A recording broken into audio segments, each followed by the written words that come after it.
Welcome to Narrator's Cut. Today we're going to show you a horror thriller movie called The Night House. Beth is left alone in the lakeside home her husband constructed for her. She tries to hold it together, but the dreams come. Unsettling thoughts of a ghostly presence in the house beckon her. This eerie feeling is gone when the sun comes up. Against her friend's advice, she digs into his stuff, desperate for answers. Watch out for spoilers and keep an eye on.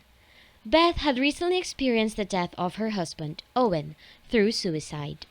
He took a boat out from the lake house where they were staying and shot himself in the head with a gun that Beth had no idea he had in the possession. Following Owen's death, Beth is distraught, and she spends her evenings drinking and sorting through Owen's possessions. Even though she refuses to leave her everyday work as a teacher, she attempts to appear steady and in control, much to the dismay of her friend Claire and her next-door neighbor Mel. He said in his suicide letter that he was going to commit suicide. "There is absolutely nothing. There is no one after you. You're no longer in danger." Beth is still baffled by this. Beth begins to experience bizarre supernatural happenings in the middle of the night, which she initially dismisses as dreams but gradually discovers are not dreams at all. While sorting through Owen's possessions, Beth discovers floor plans for a lake house that is the inverse of their current one. Beth also sees a photograph of a lady who appears to be a close match to her on Owen's phone. She accuses Owen of having an extramarital affair, and Claire asks her to refrain from looking into Owen's history. Following a night out with Claire and their co-workers, an intoxicated man approaches them. During a vehicle accident some years ago, Beth confessed that she died for 4 minutes and saw that there was nothing around her when she died.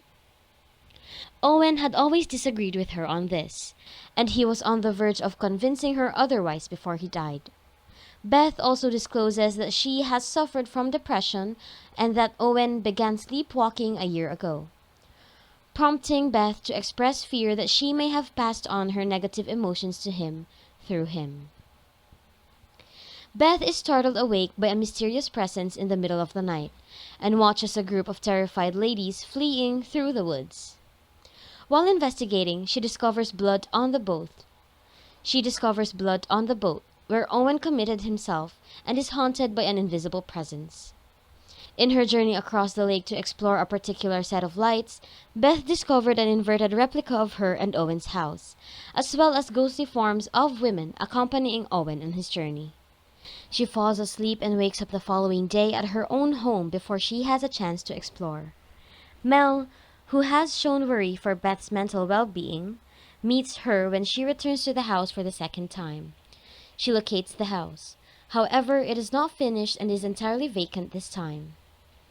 A bizarre statue is taken from the home by Beth, who confronts Mel, who maintains he has never seen a house but admits to having seen Owen and a lady who looks similar to Beth in the woods in the early hours of the morning. As Beth's inquiry continues, she discovers additional images of women who appear to be similar to her on Owen's laptop, and determines that the statue from one of Owen's books is, in fact, an occult voodoo doll. Owen appears to have been conducting a study on the art of fooling and catching demonic spirits. Beth walks to the bookshop where Owen purchased the paranormal book and came face to face with Madeline, one of the ladies featured in Owen's photographs. When Beth confronts Madeline about what happened to Owen, Madeline flatly denies having slept with Owen.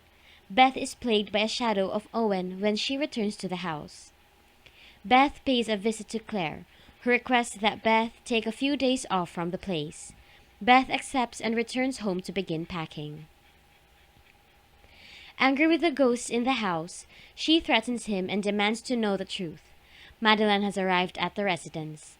She tells Beth how she was asked over by Owen and went to the opposite house to see what it was like. While kissing Owen, he attempted to choke her but quickly apologized after she panicked and fled the incident scene. After Madeline has left, Beth goes to the opposite home, where she uncovers many bodies hidden beneath the floorboards of the ladies who Owen had shot earlier that day. Beth attempts to phone Claire but is unable to contact with her. Beth attempts to phone Claire but is unable to connect with her. She is horrified. Beth is harassed by the unseen force once more, and she embraces it, believing it to be Owen's spirit. The spirit confesses that it is not Owen and provides her with images of Owen murdering the various female characters. As Beth attempts to exit the home, she witnesses more Owen assaulting and murdering the ladies in the vicinity. The thing assaults her and drags her across the house, causing her to faint. It explains that nothing was what Beth saw when she died and that she was not hallucinating. Nothing explains why it attempted to persuade Owen to murder Beth, to bring Beth back to it, but he refused, and the attempt failed. He constructed a reverse home and slaughtered the doppelgangers of Beth to mislead Nothing. But Nothing ultimately recognized the ploy and resisted. It puts Beth in a situation similar to that of the statue she had taken from the home earlier. Claire arrives at the property in the morning and discovers indications of a fight taking place in the house. When Claire and Mel realizes that the gun Owen used to commit suicide is no longer in their possession, they run down to the pier, where they see Beth drifting out on the boat with a gun. The demon attempts to persuade Beth to join him and commit suicide in Nothing's dimension, but Claire's shout caused Beth to snap out of her trance and run away. Claire is successful in retrieving Beth from the ship and returning her to the dock. It appears that Beth has finally conquered her sadness when she notices the shape of the demon floating in the ship. When Mel inquires about what she is seeing, Beth responds that it's nothing, implying that she has finally overcome her anguish. And that's it. Hope you enjoyed it. And please leave a comment, like, and subscribe to the channel for more interesting movies to recap. Take care and see you at the next video!